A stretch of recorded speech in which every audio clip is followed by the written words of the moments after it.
नमस्कार दोस्तों, आपका फिर से स्वागत है आपके अपने भूमिपुत्र चैनल में। दोस्तों, आज हम बात करने जा रहे हैं हम सभी के लोकप्रिय फर्टिलाइजर के बारे में। जी हाँ, हम बात करने जा रहे हैं डीएपी के बारे में।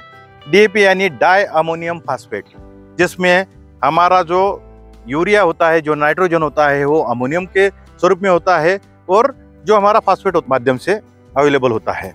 दोस्तों, इसके अंदर में जो हमें नाइट्रोजन मिलता है वो लगभग 18% हमें नाइट्रोजन मिलता है, जिसकी घुलनशीलता जो होती है पानी के अंदर में वो लगभग 15.5% होती है। और दूसरा जो होता है वो होता है हमारा फास्फेट।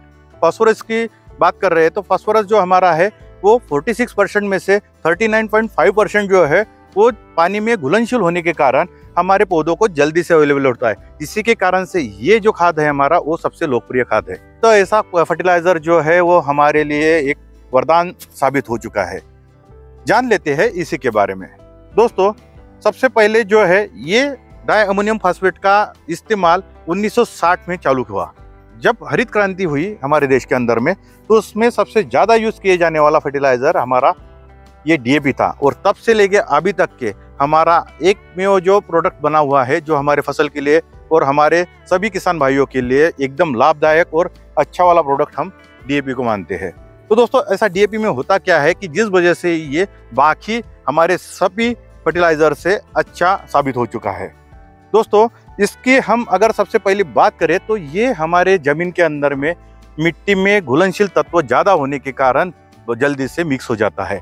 और दूसरी चीज होता है कि इसके अंदर में अवेलेबल नाइट्रोजन, ये अवेलेबल नाइट्रोजन हमारे यूरिया के जैसे ही जल्दी से हमारे पौधों के ऊपर में मिलना चालू हो जाता है, जिस कारण से हमें जो रिजल्ट है वो जल्दी से दिखना चालू होता है। अगर हमारी जमीन के अंदर में ज्यादा क्षारीयता या फिर ज्यादा अम्लीयता ना हो तो इसके रिजल्ट हमें तुरंत दिखना चालू हो जाते हैं। मगर जब हमारी जमीन के अंदर में अगर पीएच न्यूट्रल नहीं है और पीएच अगर ज्यादा है यानी आम्लता ज्यादा है तो इसके अंदर का फास्फोरस जो है हमें जल्दी से अवेलेबल नहीं होगा। और दूसरी चीज जो है कि अगर उसमें हमारी क्षारीयता होंगी तो उसमें हमें इसमें से जो कैल्शियम रहेगा, हमारा जो नाइट्रेट कैल्शियम है, वो हमें हमारे पेड़ों को अवेलेबल नहीं होगा, तो हमारा यूरिया का काम नहीं होगा। कभी कभी हम बोलते हैं कि हमारे खेतों में बहुत ज्यादा हमने डीएपी भी यूज कर लिया फिर भी हमें रिजल्ट नहीं मिलते, तो उसका कारण एक हो सकता है। तो आप जल्दी से आपके जमीन का जो है पीएच चेक करिए। अगर पीएच नॉर्मल है तो उसके अंदर में जब हम ये फर्टिलाइजर यूज करते हैं तो इसका इस्तेमाल अच्छी तरह से हो सकता है। दोस्तों, सबसे पहले तो हम जान लेते हैं कि ये किस तरह से हमारे पौधों को क्या क्या फायदा पहुंचाता है। डीएपी एक ऐसा जो डाई अमोनियम फास्फेट जो हमारा फर्टिलाइजर है, ये हम किसी भी वक्त में हमारे खेतों के अंदर में यूज कर सकते हैं। जब हम खेतों में बीज की बुआई कर रहे हैं या फिर बीज के अंतर में अगर हमको कुछ का न्यूट्रिशंस का वैल्यू पूरा कंप्लीट करना है, या फिर हमारे खेतों के अंदर में हमारे फलों की धारणा हो रही है, उस समय में भी हम इसको यूज कर सकते हैं, क्योंकि ये जल्दी से हमारे पौधों को मिलना चालू होता है। इसके अंदर में जो पर्याप्त मात्रा में फास्फोरस है ये हमारे पौधों को शाखीय वाढ़ के लिए अच्छा होता है और साथ ही साथ में हमारे फसल को एक निरोगी रखने का भी ये काम करता है। दूसरी चीज होती है कि नाइट्रोजन की पूर्तता के कारण हमारे जब फर्टिलाइजर देते हैं तो उसके अंदर में हमारे हरापन हमारे पौधों के अंदर में बढ़ जाता है और उसी के कारण ये भी ज्यादा एक फायदेमंद होता है। पानी में घुलनशील होने के कारण इसको हम ड्रेंचिंग के लिए भी यूज कर सकते हैं। साथ ही में अगर हमें जरूरत पड़ती है तो इसका हम स्प्रे भी कर सकते हैं, मगर इसके लिए विशेष मात्रा में ही इसको लेना जरूरी है। इसके लिए हमें पहले हमारी फसल की जो एज है उसके साथ में हमारी फसल की जो स्टेज है इसको ध्यान में रखते हुए इसका यूज करना है।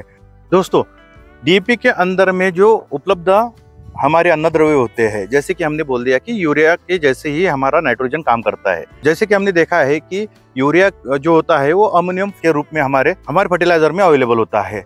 तो ये होता है NH+4 के माध्यम के रूप में हमें अवेलेबल होता है। पर जब हमारे जमीन के अंदर में ये जाता है और उसी के साथ में वहाँ पे उसका विघटन होता है तो वो NO3 के माध्यम से हमारे फसलों के लिए अवेलेबल हो जाता है। उसी के साथ साथ में ये इसमें जो फास्फोरस होता है वो फास्फोरस जो है हमारा वो हमारे 3 रूपों में हमारे पौधों के लिए अवेलेबल होता है। उसमें से पहला है MPO4, दूसरा जो आता है वो है H2PO और तीसरा जो आता है हमारा वो आता है PO4। ये तीनों माध्यम से हमारे पौधों के लिए अवेलेबल होने के कारण जल्दी से हमारे पौधे ग्रो कर लेते हैं। ये जो जीवन सत्व होते हैं, ये जो हमारे पोषण तत्व होते हैं, ये जल्दी से हमारे फसलों को अवेलेबल हो जाते हैं और इसी के कारण से हमें रिजल्ट अच्छा मिलने के कारण ये प्रोडक्ट इतना महत्वपूर्ण होता है और इसी के कारण इसकी मार्केट में डिमांड सबसे ज़्यादा है। जब हम बाकी प्रोडक्ट डालते हैं उनका जो कॉम्बिनेशन रहता है वो जरा अलग तरीके से बनाया रहता है, इसी के कारण से उसमें हमें रिजल्ट आने में थोड़ी देरी लगती है। मगर जब हम डीएपी की बात करते हैं तो डीएपी के अंदर के जो तत्व है, जो हमने अभी देखा कि जो अवेलेबल एन है, अवेलेबल पी है, वो जल्दी से हमारे फसलों को मिल जाती है। तो इसी के कारण हमें ये प्रोडक्ट अच्छे रिजल्ट अवेलेबल कराता है। दोस्तों, ये इन्फॉर्मेशन आपके लिए काम की है तो इस चैनल को लाइक और शेयर करना मत भूलिए। दूसरी चीज़, अब तक अगर आपने इस चैनल को सब्सक्राइब नहीं किया है तो जल्दी से सब्सक्राइब कीजिए और मिलते हैं ऐसे ही एक इंटरेस्टिंग टॉपिक के अंदर में। ये जो हमारी सीरीज चल रही है फर्टिलाइजर्स की, इसके अंदर में तो अगले इसमें हम लाने जा रहे हैं एक कुछ अलग तकनीक को, किस तरह से हमारे पौधों के लिए वो तकनीक हमारे लिए फर्टिलाइजर में यूज़ किए तो अच्छी तरह से हम यूज़ कर सकते हैं। तो दोस्तों, इस इंफॉर्मेशन को ज़्यादा से ज़्यादा लोगों तक पहुँचाइए। धन्यवाद, मिलते हैं अगली वीडियो में।